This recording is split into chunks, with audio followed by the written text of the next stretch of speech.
Hey guys, and thanks for coming back to my channel. Today I'm actually going to be doing my How I Met My Husband tag. This is actually a pretty weird story. I know for me it's weird because it's of course my love story, but I've always wanted to do a video on this because I absolutely as a person love to know other people's story, because it really inspires me and it makes me just appreciate love and different things all the time, like all the more better. So like I said, I really do love listening to people's love stories, especially because I love knowing how they met each other, what made them fall in love with each other, and it really made me want to make a video specifically about that for my love life. So basically how I met my husband was on Facebook. Yes, on the internet. I met my husband on the internet. Basically what happened, I think I was 16 at the time. I'm pretty sure I was 16 at the time. I was actually in Trinidad at the time as well, and I was packing clothes to get ready to go back home to America. And I had gotten this message on Facebook, well, also a friend request, and I accepted it because I saw that he had a friend that was mutual to me as well, like a couple friends, not just one or two, but a couple. And the last name kind of like sounded familiar, but I wasn't too sure, so I was like, yeah, well, okay, like, you know, like I'm leaving anyhow, so it's not like I'm gonna have a creeper or anything, you know. So basically when we met each other on Facebook, he sent me the friend request, I accepted, blah blah blah, and then he started messaging me and he wanted to get to know me more. But what happened was that I was so busy and I was moving and I was going back to America that I just didn't have time. So I told him I was going back to America, and lo and behold, 2 months later he messaged me back when I was already in America and asked me how my flight was, and I had completely forgotten to message him back because, you know, I didn't know him, so I didn't feel like I had to message him, you know. And well, after he messaged me, he we kind of just became friends, like kind of like friends over the internet, kind of. I know a lot of people are skeptical about that, but this world's always changing, things are different. So many people have met their soulmates or whatever on the internet, and they live happily married lives together. So basically I was going through a rough time in my life. Me and my mom were always moving. We didn't have a lot of money because my parents were separated, and I was just going through stress because along with moving comes school, and school with work. So I was just overly stressed. I had so much anxiety, and to tell you the truth, I felt like I was getting depression. When he started messaging me, it kind of felt like he was something that was holding me together in a way, because we flash forward like a few months later, he became very, very close to me, and he was more of a best friend than anything else. He was always there wanting to know how I was doing, how I was feeling, if there was anything I wanted to talk about, because he knew the stress that I was going through, and he was just there for me. And by that time, of course, I had found out that he was cousins with a friend that I went to school with, so I mean, I could trust him. And from what I knew and what I found out is that he was a very, very good person, so I knew I could trust them.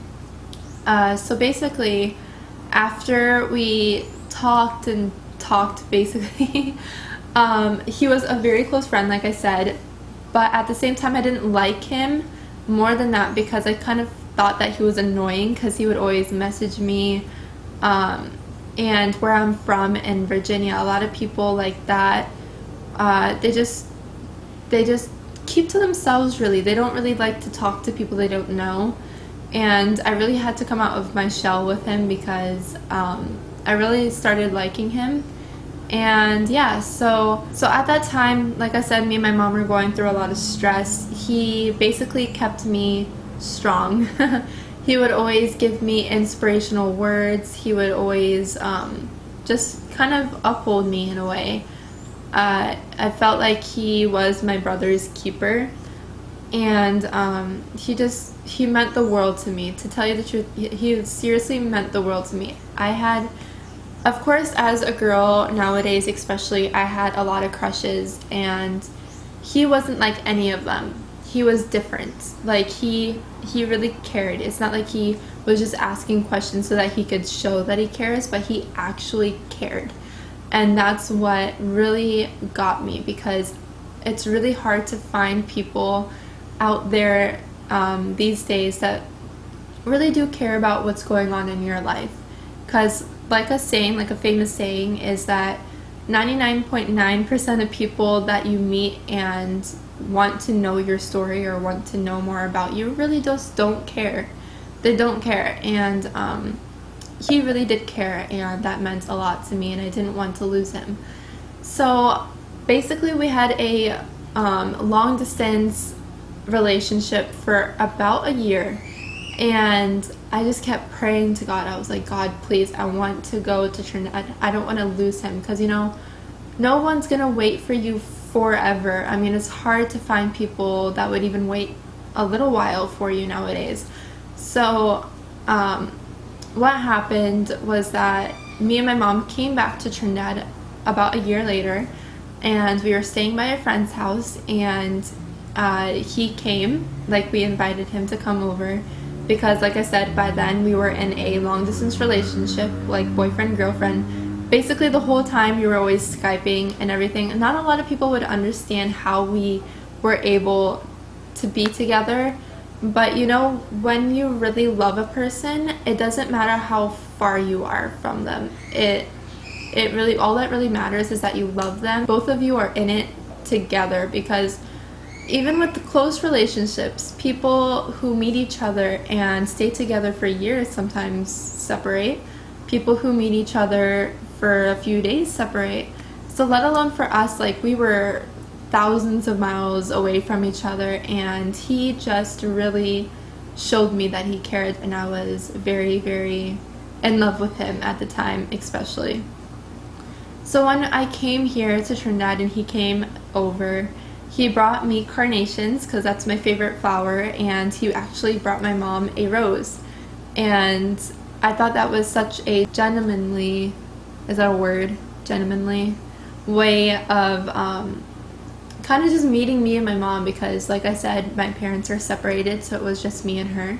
Me and my mom didn't have a lot of money, so, and up to now we kind of don't have a lot of money. We're kind of like the middle class, like we don't have a lot and we don't have too little, we're still able. But he would just always bring money for me to make sure I have a snack to eat. Like, if I wanted something, he would always bring it in bulk for me, because sometimes he wouldn't be able to come if he had things to do at his house with his parents or at church, because he's in the church band. He's a guitarist, and he's usually always busy with band practice and other things that are in his life, like everybody's busy. So the days that he would come during the week, if I wanted something like peanut punch or a snack, he would bring like 2 or 3 at a time for me so that I could have, And one day he came over, and I was kind of like really complaining about mosquitoes. So the first thing he brought for me when he came was a band to put around my wrist, and it kind of had like a mosquito repellent scent to it. Like, it wasn't harmful to me, but like mosquitoes would just stay away from me. And I remember keeping that on my wrist for the full month that I was there. I think it was a month or 2, but it kind of wears off because of washing, like water gets on it and stuff. So like I said, he was just very thoughtful and caring, and he showed me that he loved me, because anybody in the world could say that they love each other, but your actions and the way you treat people are ways of showing that you really truly care and love a person.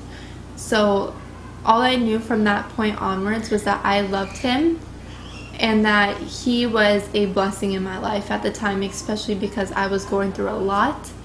And of course there were days when this is an intimate detail, but I felt like I wanted to commit suicide. and he really pulled me through. He was there for me every second of the way, and he, even when I would be troublesome, like when I would get angry, because I grew up that way, when I would get angry, like I would ignore you or not want to talk and stuff, he was opposite to that. If something would happen, he would want to talk about it right away, and I've never met that kind of thing in my life before, and he really showed me how love should be. So like I said, I'm just extremely blessed to have my husband in my life. He is something not just something, he's a lot of everything to me. He's my best friend, he's my husband. We keep each other connected to God, because when you're in a relationship, especially being married, it's very important to keep each other connected to God, because God basically controls everything, you know, and God himself has really blessed us together as a couple. Now forward all through the months and everything, because like I said, I was 18 at the time, I'm turning 20 in January. We have just been so blessed in our relationship as being young people still, because I'm only 19 at the moment and he's 23. For being so young, we have a lot.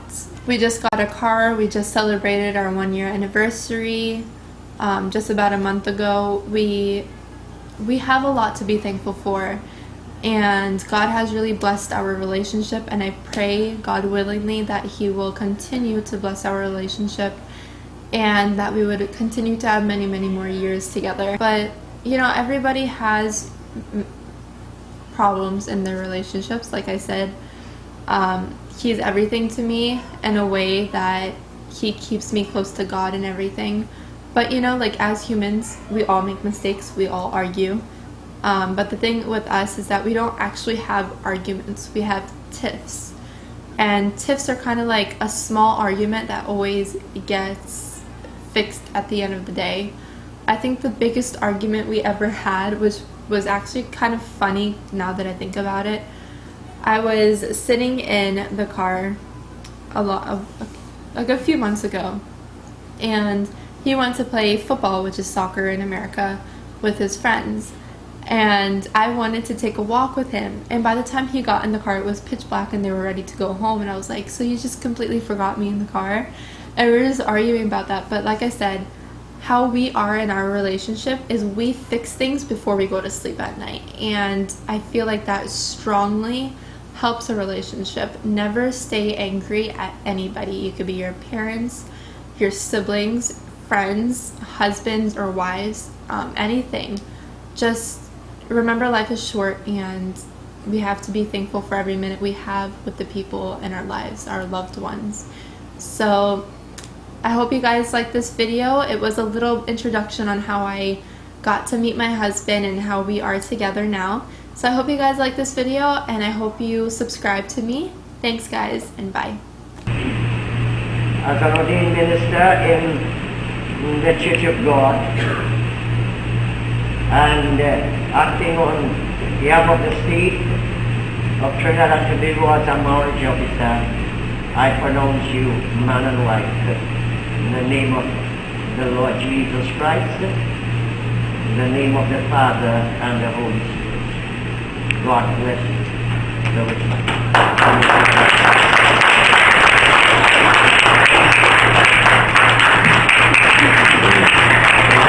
So what was